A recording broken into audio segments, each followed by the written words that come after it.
That's right. And what the states are going to have to decide is whether or not they're going to impose restrictions. And if so, how severe are those restrictions going to be?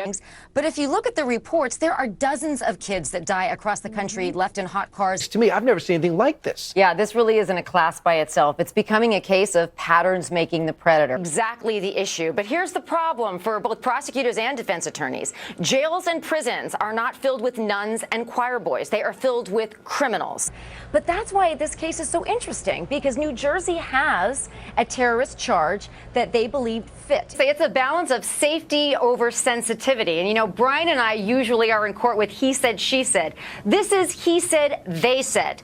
That's an environment where Delta's going to really value safety over sensitivity. In other words, they don't tolerate discrimination, but they also don't tolerate disruption. So what do you make of that? I've been tracking the evolution of the location all day long, and I almost feel like yesterday we started hearing about it. It's almost narrowing down to an area that was less heavily trafficked. Now, by the way, if there's more people passing through, you would have thought there'd be more security. And Michelle, I echo a lot of those sentiments. They're not Americans. They are illegal immigrants. That's different than legal immigrants, which we welcome. They are Americans. Hold on, Hamza. Hold on, Hamza. You are no doubt arguing they're Americans for purposes of the Constitution. On our country And that's the counter argument. Richard says, oh, it's a slippery slope. Because remember that memories, unlike fine wine, do not improve with age. Listen to the standard. More probable than not that he was generally aware of some incidents of wrongdoing. That is so vague. Think of this law not as a complete deprivation, but as a timeout. The things that really breaks your heart about this story, doesn't it? You've got kids killing kids. Now, this is not unprecedented, by the way, to have children as young as 8 being charged with homicide. It's true, it's litigation, but oftentimes litigation leads to legislation. But the Duger clan certainly is not the Brady Bunch, and now we learn they're also not all in the family. What woman doesn't know where her husband is in the middle of the night? The question is this ignorance in the moment, or does it reflect a greater ignorance of his activities? We know now this man was a triple threat. He was radicalized, armed, and angry. Whether the anger stemmed from identity or ideology, this trio of risk factors was something that we would expect that she would have known about. And that's while he is feeling fatigued. I can imagine what this guy is like when he has a lot of energy.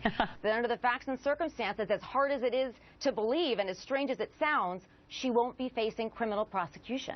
In a CSI world of forensic evidence, it's hard to go missing without a trace. Premeditation can be formed in a very small period of time. Companies have a level of corporate social responsibility. Emotions are high. It's a horrible crime. Everybody's angry. Now, it's true the ballistics support the fact that it ricocheted, but that doesn't necessarily absolve the defendant from liability from a murder charge. But when it comes to hate crime, that's a bit of a misnomer, because prosecutors don't need to prove hate. All they need to prove is that a victim was selected based, and listen to the way it's phrased, on his or her membership, actual or perceived, in a protected category. That can be race, nationality, religion, sexual orientation, what have you. Counter-protesters are not a protected group. Hello, everyone. I'm Wendy Patrick. Welcome to the Daily Ledger. Also, the movement to prevent sexual assaults and rape on college campuses. Next on the Daily Ledger, nuclear inspectors strike out. That's true, but emotionally it's got a lot of appeal, this lawsuit. We'll see what the I'm going to join if she wins. Well, circumstantial evidence is just as good as direct evidence, and they have hit this jury with an avalanche of circumstantial evidence. We want to make sure that those strong statements are really followed by strong actions, because actions speak louder than words. Well, first of all, man's best friend is not his dog, it's his family. She committed the crime, she's been convicted for it. Do we kill her for it? Mercedes Colwyn and Wendy Patrick next. So it really boils down to, in a word, perception.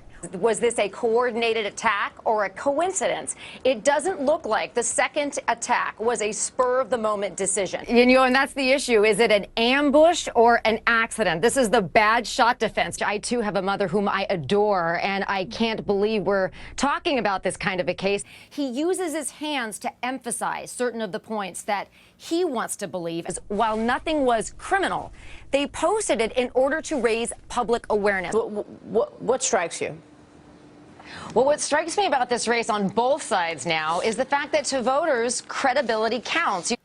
It's a great question, Susanna. It's state by state. For example, in California, we don't have a statute, but that is of this year because litigation leads to legislation. You know, people that sleep with their cell phones, although none of us are going to admit to that. It's always easier to prove civil liability once you have criminal liability. Right. Well, they're not just looking at where there's smoke, there's fire. They're trying to find out whether or not there's smoke. And you also remember we are in the season of Lent, which is a season of reflection, of sacrifice, heading up into Easter. This instance of soft target attacks. I mean, there isn't a big city in our nation that isn't a soft target. Shark came into existence as a result of his missteps during Perry's halftime performance. You cleared it, you claim it. Shoveling snow is hard work. Take it from me in San Diego.